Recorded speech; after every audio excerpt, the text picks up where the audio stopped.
In this video, we're going to start to talk about block level elements in HTML.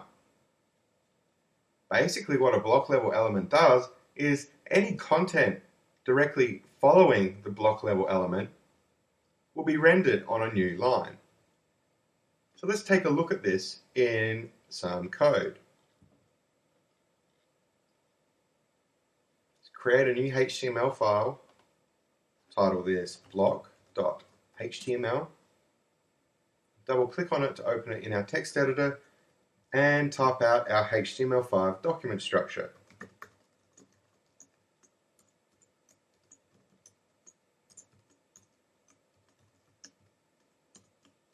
Our meta tag for the char set, our character encoding, UTF-8, our title, and we're going to give this a title of block level in HTML5. Let's go ahead and make sure this is properly indented. The title tag should be in line with our meta tag, as they are both inside the head section. And then our body. Right, so now we have our HTML5 document structure. We can create some block level elements. The most common block level element is a logical division, denoted by the opening and closing div tags. This creates a div element, or a logical division. Logical divisions are used commonly in HTML as they allow us to break up our HTML document into different sections and segments.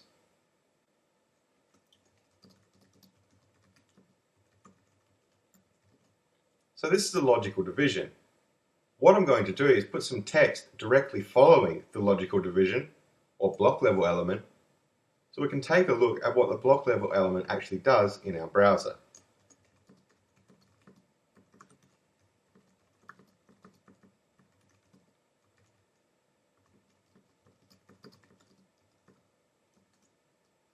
I'm going to go ahead and save this and preview it in our browser. As you can see, we have two lines of text.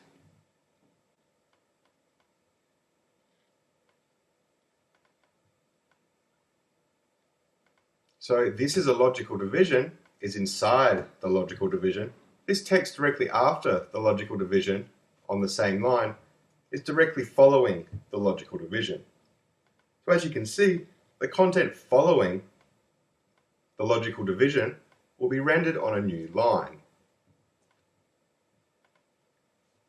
So let's take a look at what happens if we put some text before the logical division.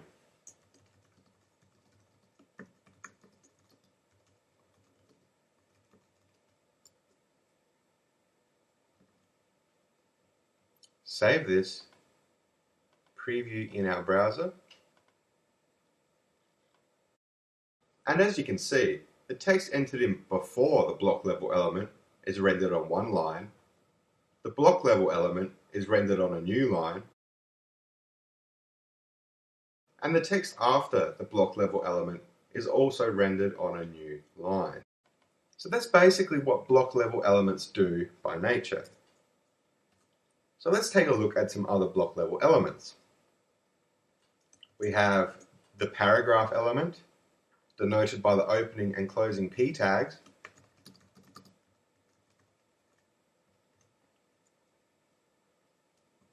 We also have a horizontal rule, which looks exactly like that. It looks a little bit different to the other elements or tags that we've seen recently, as this doesn't have its own closing tag. In earlier versions of HTML, we would have had to have done something like this. But as of HTML5, this is a valid horizontal rule. We also have lists. We have two kinds of lists in HTML, an ordered list and an unordered list. An ordered list is denoted by the OL opening and closing tags. Inside a list, we have things called list items, denoted by the LI opening and closing tags.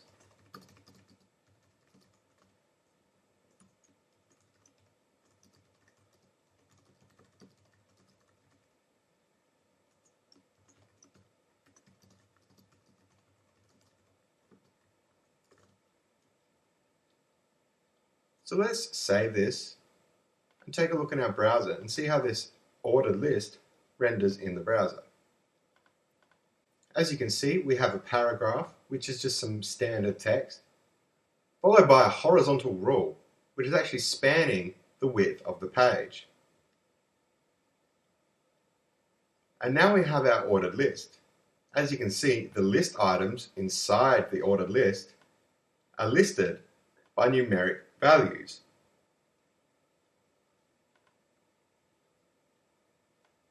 Let's take a look at the other kind of list in HTML.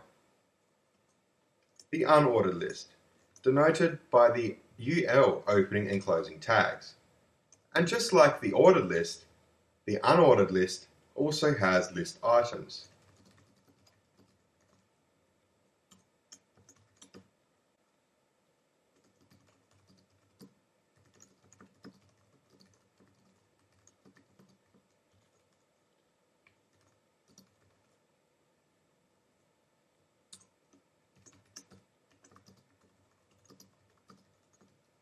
So let's save this and take a look in our browser. As you can see, the unordered list is listed by dot points, or bullets if you like.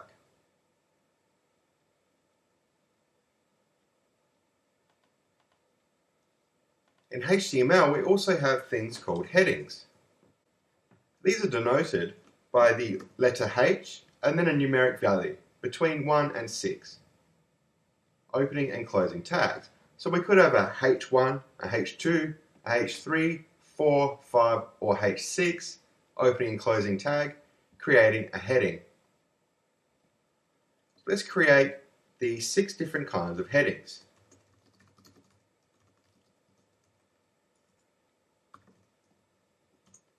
A level 2 heading,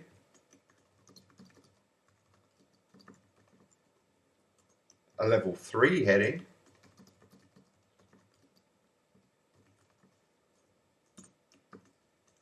level 4,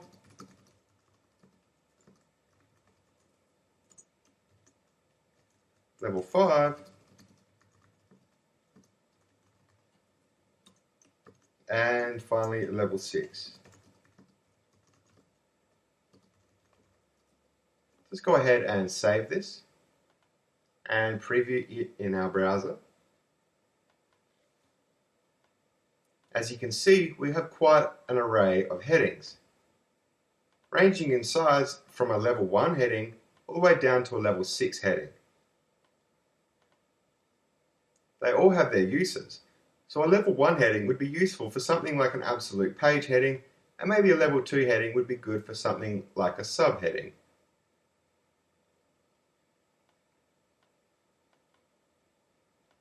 These are all block level elements, so they all do the same thing by nature, as I explained with the logical division.